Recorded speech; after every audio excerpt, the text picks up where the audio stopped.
What's up, everybody? Mike Lindsley back with you from Rosie's Corner. Stop by today. Meatloaf Monday was yesterday. We have Turkey Slop Tuesday today for the comfort foods, and tomorrow is Chicken and Biscuit Wednesday. Don't forget fish later in the week as well. You get the pizza wing combos and a heck of a lot more here at Rosie's Corner, a proud ML Sports Platter sponsor. Baseball playoffs start today, and oh my goodness, it took so long to get here. What's crazy about the season, though, is I feel like fan bases the last few days of the year are all in, right? It's like, my team, as long as your team's making it, or your team's vying to make it in the 10th place trophy society that is Rob Manfred, they're all in. They're all pumped up. They're all ready to go. See, this is why you play 162, and you can't give away games in May, and you can lose the pennant in April. And at the beginning of the year, it's kind of the same thing, right? You hear the old slogan now with the Mets, right, from 0-5 to OMG and all that sort of thing, and they make the postseason. So you have a situation where the playoff bracket is out, and it all starts today. Intriguing teams in each league. I've got two. One in the AL, the Kansas City Royals. I mean, come on, folks. 106 losses last year. They make the playoffs this year. They did not end well. They had a very, very rough go in the last couple of weeks. But outside of Aaron Judge and Shohei Ohtani, and maybe he's right there with them equally if you want, fine. Bobby Witt Jr. is as exciting as anybody in the game right now. I love the 106 to here. I love Bobby Witt Jr., and they've got a very, very solid pitching staff where if you get them in a short series, it could be danger time. I also think the Detroit Tigers, with one of the greatest uniforms in pro sports history, them making it is awesome as well. Think about the American League, big brand, old school tradition, amazing uniform teams in it. Yankees, Orioles, Tigers, Royals, right? Going back to the George Brett days, right? You've got these clubs in it. Tigers, pretty cool stuff there. Now, I think, I got to believe it. I got to see it to believe it. I still think the Houston Astros are the favorite in the American League. I really do. I'm going to give you my intriguing side on my intriguing team on the other side, and who I think is the favorite in the NL. Although I think it's a very, very wide open tournament.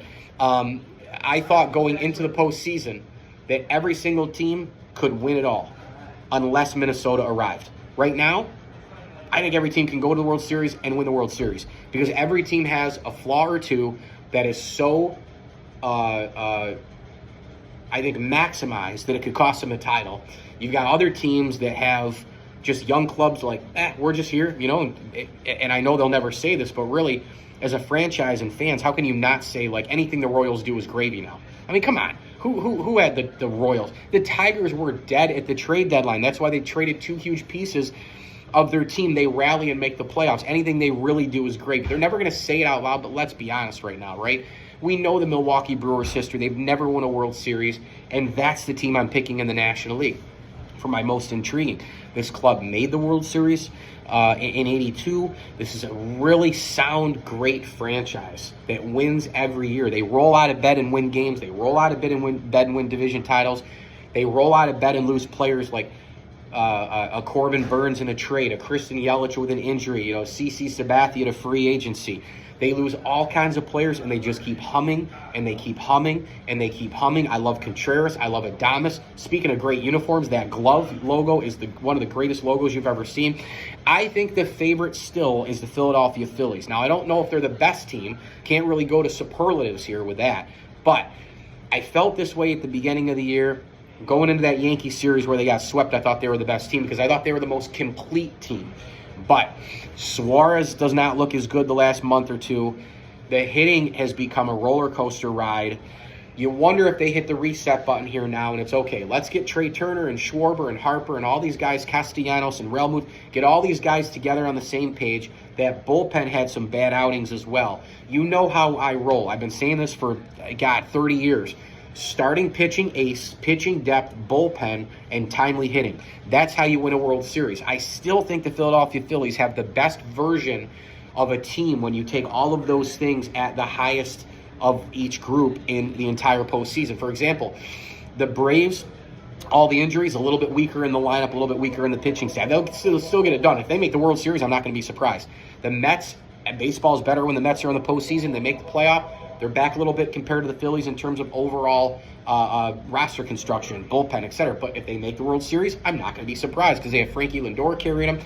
They've got, a lot of guys who just kind of believe in themselves right now. The manager, they play hard for him pretty much every day. The Dodgers obviously are star power. I mean, they're just star laden everywhere you look. This is an interesting National League. It's an interesting American League. The Yankees are hungry. They haven't been there since 2009. They've got to get to and win a World Series at some point during this Judge Soto. Well, Soto's there for a year. You don't know, if they'll re-sign him. But you have Soto, Judge, Cole right now. Can the Yankee pitching hold up? Usually it does. The pitching and the bullpen usually hold up. It's the runners in scoring position that I've alluded to a million times. If you go back and look at games against the Houston Astros, they are 1 for 9 with runners in scoring position. 15 guys left on base. They get 2 or 3 guys on in the beginning of the game. They can't get the key hit to put them in. It's a 3-2 game. You're down in the 7th. You can't get a key hit. Stanton strikes out, or a double play, a Torres, a LeMahieu, or a Rizzo, and this and that. And again, postseason roster, who knows? But I'm just naming the guys who have failed in the past. And frankly, Aaron Judge has been a complete roller coaster in the postseason as well. So I got to see it to believe it with them.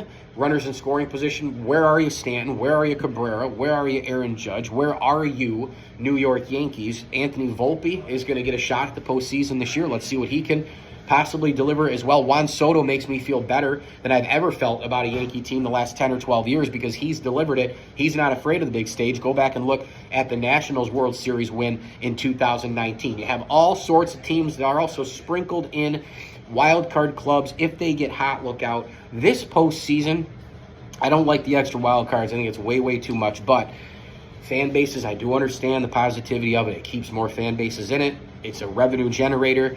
I think baseball loved having that doubleheader yesterday, even though it was a scheduling joke with the Braves and Mets, because it had a little bit of attention on you on a Monday afternoon to start the year before the Monday Night Football double dip with the Seahawks, Lions, and Titans and Dolphins. So we'll see what happens in this postseason.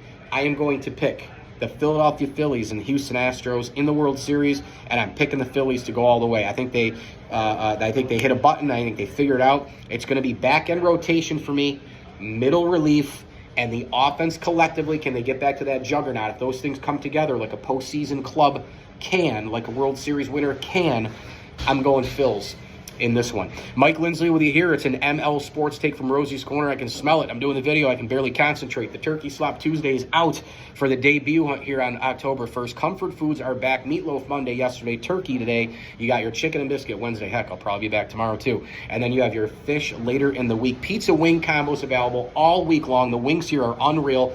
Gold Fever, garlic parm, get the mild, get the hot, get them all here at Rosie's Corner, a proud Platter supporter, and try the hot and cold subs. Pastrami Reuben, you can get a turkey club, you can get all sorts of different things, ham, roast beef, and the chips, the drinks, the desserts, they're all here for you at Rosie's as well. As I always tell you, enjoy the games.